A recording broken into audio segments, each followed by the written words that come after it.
25 Sydney Hobarts is some mighty achievement, and I'm delighted to say that we're talking to Macca Steve McConaghy about 25. You've got here 25, that's pretty amazing. Can we wind back to the first? What year was that, and what were you sailing, and how was that race? Yeah, so back in 1992, I was asked to sail on a boat called Let's Go, and it was a Adams 15 from Lake Macquarie, and a whole bunch of 505 guys sailed on the boat, skippered by Alan Overton, known as Ovo, and Mopsy, that's his girlfriend, still together today. Anyway, a whole bunch of real good 505 legends, Tommy Woods, Peter Hewson, Wally, and it was a full 505 team. So we're pretty fresh into the keel boats, and we got a beating, especially across Bass Strait. And after finishing that one, I wasn't sure whether I wanted to do another one. And yet you keep coming back for more. Were there any gaps in that 25 years? Yeah, I mean, unfortunately, the Coffs Harbour race out of Pittwater started on the 27th. So I kind of did 10 of those before I started getting into the swing of the Sydney to Hobart. Yeah. So had that been on a different date, I'd be up to my 40th now, I'd reckon. Yeah. Jeez. So in case you failed to notice from the shirt, Macca is a tactician driver tactician on Smuggler TP52, which has had an extraordinary good run this year, and indeed in the last year or two. Tell us a bit about the race this year. Pretty tough. I mean, it was so beautiful that first afternoon. We knew it was going to get fresh down towards Eden. Yeah. But before then, it was just lovely sailing. We sailed really well. We just sort of did the transitions perfectly, I reckon. We kind of dropped down from the A2 plus to the A4, put a reef in, and then went the A6, and then another reef in, and that was a really good setup. It just got fresher and fresher, and it got to 35 knots, and we needed to do a jibe, and we were a little bit nervous about that because URM had just dropped their rig in front of us, and we actually had messages coming through, watch out for their rigging. It could be still floating, and I was really worried about that. And everyone's going, it's a needle in a haystack. And I said, you never know your luck. I just want to jibe and get out of here. So anyway, we managed to get through without hitting anything. And then we jibed probably half an hour later. And it was one of the best jibes we've done. It was just magic. I've waited probably 3 minutes for the right wave. And that's important. I think if you jibe without the speed, you can... So basically what that's doing is unloading the main properly so you can actually swing it through and without it smacking into the runners, So as soon as that bow goes down and everything deloads, we were doing into the 20s of boat speed and not much load in the main. It just swung across beautifully and the kite set and away we go, away we went. And then it just got fresher up to 40 knots and we started having a few instrument problems and so they kind of like completely disappeared on me. Right when it got to about 42 knots of wind. And I was just like going, my gosh, this is hairy. And I looked behind, I said, guys, let's get this down. Like, I'm getting tired. I'd been steering up to 3 hours sort of thing. And we knew it was probably 2 hours before the front. And the word was, let's just try and manage to keep going. Because we were close to leading. I think Zeus was leading at the time, and we were second overall. So we were doing exceptionally well. So decision made to try and survive until that sou'wester hit us. So we're off Eden at the time, I think, 2 a.m. That's a record run for me and for most people, I think. But anyway, I gave the helm to Jakey Newman, who was our second helmsman, and we'd been sharing the driving all night. And there was this huge rogue wave hit us, and he had nowhere to go. We stuck it into the trough, and something had to give. Like, it was one of those ones, 42 knots, doing 25, I think.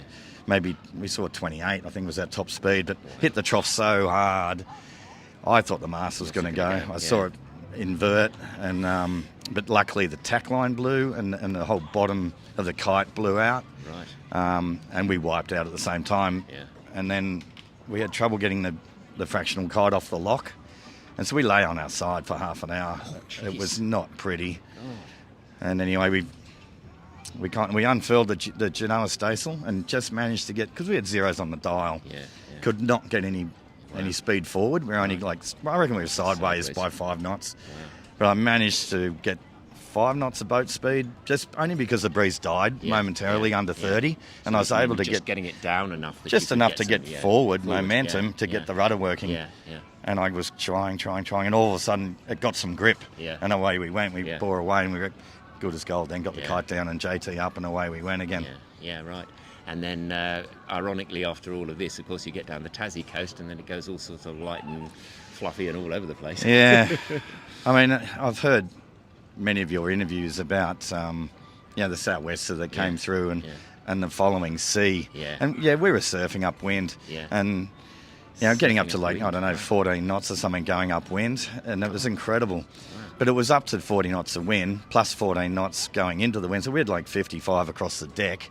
And you can see that's not from me falling over on the piss. That is from the water really hitting my face. Like hail. You just can't. Like when you're driving, you can't look away. You've got to look forward. Yeah. And it's just like icicles into the face. So it just tore my skin off. Wow. Yeah. That's extraordinary. So just steering for long periods of time. Yeah. With 50 knots in your face and it's spray. Like it's eating your skin away. Yeah. Wow. That's pretty extraordinary, actually. That's probably about the most immersive experience we've heard about so far. So then it goes really weird all the way down the Tassie coast, and you guys have a really rough ride out of that. Tell us a bit about that phase. Yeah, we were watching the tracker, and we saw Whisper and Caro get soft, sort of around that typical St Helens area, and we went, well, okay, let's try and stay in touch, and we did a pretty good job getting through that, and I think they actually I think Whisper got through a lot better than Caro, and anyway, we're way, back in touch with Caro. That was our number one enemy for Division 1. Absolutely. And we went from, I think, 30 miles behind to 12 miles behind. So we're back in touch and beating him overall, or on handicap. Yeah, so, and it was seesawing, they'd park up, we'd park up. We actually got a really nice southeast cloud hit us and missed them. So then we got to like 8 miles behind, and they were stuck at Tasman Island. Yeah. And then they got going and we parked again.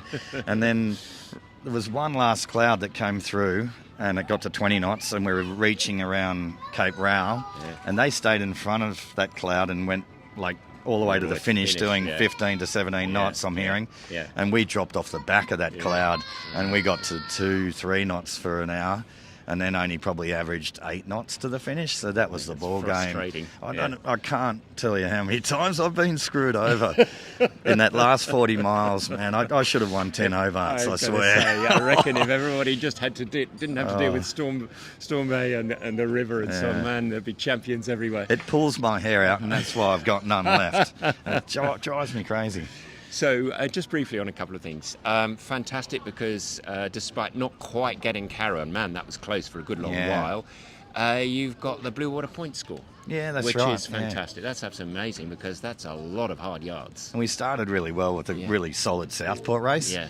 We were right on the money there, and had got a good result. I think we were second or third or something. And then we continued our run of good regattas right through the Blue Water, which ended up in the sixth one to Hobart, and just kept it together. We didn't have it. I think our worst place was fifth, I think, something like that. So some very consistent, and I put it down to the crew. We've got a good core crew now, and you do. Just tell us a little bit about this, because this last year was good for you. This year's arguably better, obviously with the Blue Water point score. Is it just about building the crew? Is it some tweaks to the boats and sails? What's the combination that's really got you right up there? I think we have got some new sails now, and the Fred sponsors really helped us with that. Yeah. So we've got a good two good mains, an inshore main and offshore main. Inshore main's obviously been helping us do really well in the Super Series. So we're third this year against like up to 12 TP52s. So to get third was solid. And then for the offshore series, the new main, we've got a new A2 Plus, which has really helped our downwind performance, and a new J2 jib as well. So that's made a huge difference. And just the crew, as I said, we're not making mistakes anymore. We're just making too many mistakes a few years ago, and now we're not, and we're sailing fast. And Justin Anson provides an immaculate ship for us, and Seb Bohm, is putting the time and the money into the program and getting some good crew together. So it's fantastic. Well, you're being very modest, because I know from experience that Macca is a mighty good tactician. I spent a very short period of time with you on a Far 40 many years ago. Oh, that's right. And can't vouch more highly for what he's doing to build the team. So, Macca, just finally, 25 Hobarts. Congratulations on that. Which would you say was your most memorable, either for good or bad reasons? Might I just add, 98 being a disastrous year was, I was asked to sail on Sword of Orion. Oh, right, okay. And I couldn't, because I was doing Coffs Harbour, and it was with Marcus Blackmore on his Mum 36 Emotional Hooligan. And then who they end up getting was Gwyn Charles to do the tactics, and everyone knows that he was lost at sea, sadly, and it gives me goosebumps still today to think that could have been me. Yeah, absolutely. Yeah, quite so. Well, look, fantastic achievement. There's not many of you who've done that many Hobarts, and as you said, if you put in their pit water races, that would be well over 40. But the next one I might quickly add is, like, the Leroy Brown was the brand new Far 41 design. We were the third one out of the mould, and there was actually 4 doing the Hobart in 99, which is a year later, and lucky, the boat is a solid boat, and we did have some fresh conditions up to probably 40 knots downwind like this one, and then 50 odd knots going upwind from Maria Island to the finish. It was fresh, but those boats are solid and held together, and we did. I managed to pitch pole somewhere off Gobo Island. We had a bit of a rain squall come through from the northwest, and I managed to pitch pole and put everyone over the side, but luckily, everyone was on their tethers, and it was a pretty scary situation. Biggest wipeout I've had. Yeah. Well, amazing. You've moved down to these parts of the world, and so you sail down here, and I think you're doing IRC or something shortly? Yeah, the IRC Nationals on Kraken, which is Cookson 12. It's been on the market for most of this year, so we haven't sailed it this year, but we're getting it out of mothballs and doing the event. I was meant to be on Philosophers with Mick Tilden, but he lost his rig in the Hobart. Oh, right, there you go. That's what happens sometimes. But I had the whole Kraken guys, the crew from Kraken from last year, ready to go, so we decided to get Kraken out there and give it a crack. Well, give it a crack. Well, lovely to talk to you, Macca, and well done for that great achievement, and well done also for your race this year. That must be a really lovely way to celebrate 25. Yeah, and I kind of thought about hanging up the boots, but everyone laughs at me when I say That's that. what everybody says. Jimmy Spittle did, didn't he? But, he's a rarity in this race. I'll do a few more, I guess. All right, good man. Look forward to seeing you then. Thank you very much. Thanks a lot.